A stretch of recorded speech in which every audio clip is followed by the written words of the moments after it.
16 বছর ধরে একটা বাবা না থাকা মানুষের, একটা স্বামী না থাকা, একটা ভাই না থাকা, এগুলোর যন্ত্রণা যারা অনুপস্থিত বা যারা ভুক্তভোগী তারা ছাড়া কেউ বুঝবে না। এসব টাল বাহানা না করে স্বরাষ্ট্র উপদেষ্টার কাছে আমরা সরাসরি গেছিলাম দেখা করার জন্য।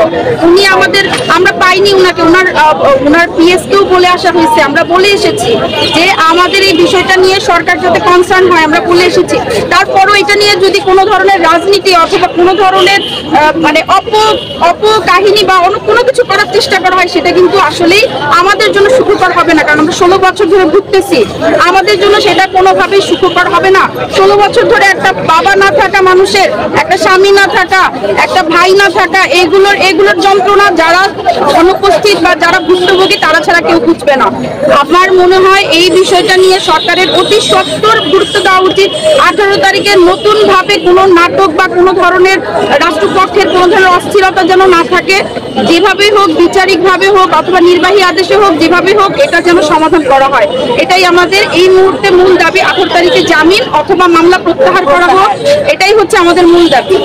আমাদের কিন্তু আমাদের সরকার তো যে সরকার ছিল সেটা কিনা সরকার, ওনারা তো যখন ক্ষমতায় বসছে তারপর করি এই বিদ্রোহের ঘটনা, এবং সরকার আর্মিরাও ক্ষতিগ্রস্ত। সত্য কথা বলতে আর্মিরাও এই বিদ্রোহে ক্ষতিগ্রস্ত। আর্মি এবং বিডিআরের মধ্যে একটা দ্বন্দ্ব তৈরি হয়ে গেছে। আমাদের তো একটা বিদ্রোহী ট্যাগ দিয়ে দেওয়া হয়েছে, কিনা আমাদের বাবারা সত্যি বিদ্রোহী না।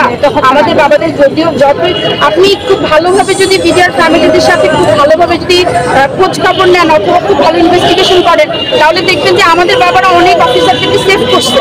এটা কর্নেল কামরুজ্জামানও বলেছিলেন যে আমাদের বাবারা কিন্তু অনেক অফিসারদেরকে সেভ করছে। তো অফিসার বলতেছে যে বিডিআর এর মানুষজন আমাদের সেভ করছে, অফিসারের কথাই শোনা হচ্ছে না।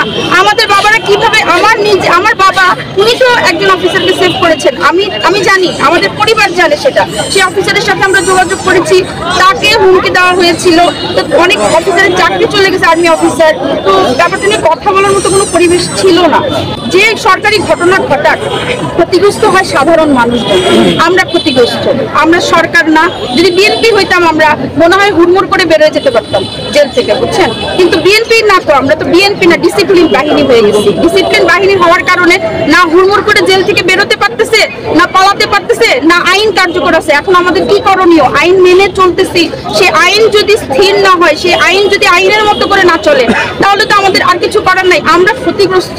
16 বছর ধরে এক একটা পরিবারের ইনকাম বন্ধ হয়েছে। ইনকাম আয়ের যে মাধ্যম, যে আয়ের মানুষ, সেই তো বন্ধ হয়ে আছে, সেই তো বন্দী। এই পরিবারগুলো কেউ কিভাবে চলতেছে কেউ কখনো খোঁজ নেয় না।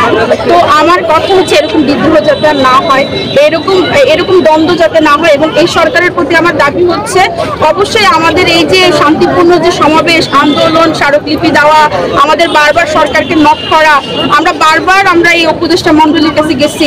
আমরা মানে অনেক কাজ পেলেও আমরা ওনাদের সাথে সাক্ষাতের জন্য চেষ্টা করেছি।